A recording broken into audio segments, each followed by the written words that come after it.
நம்முடைய பாராளுமன்றத்தில் புதுசாக ஒரு சட்ட மசோதா அப்படிங்கிறது அமல்படுத்தப்பட்டது. அந்த சட்ட மசோதாவில் என்ன சொல்லியிருக்காங்க?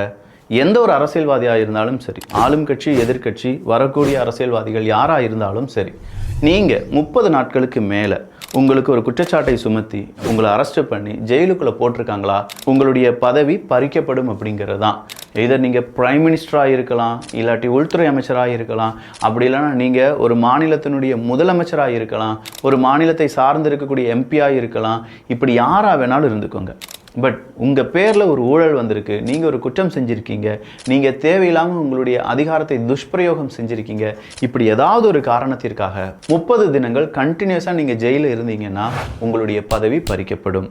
ஸோ இந்த பதவி பறிக்கப்படும் அப்படிங்கிறத கேட்ட உடனே அரசியல்வாதிகளுக்கு பயம் வருது.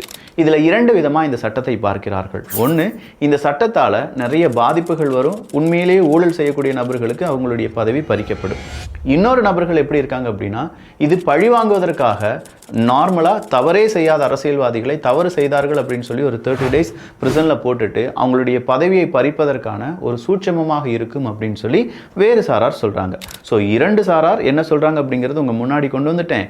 இப்படி ஒரு சட்டம் வந்தது என்றால் 30 தினங்கள் கண்டிப்பாக சிறைச்சாலையில் இருக்கணும். அந்த அளவுக்கு ஒரு பெரிய கொடூரமான குற்றத்தை ஒரு அரசியல்வாதி செய்திருக்க வேண்டும்.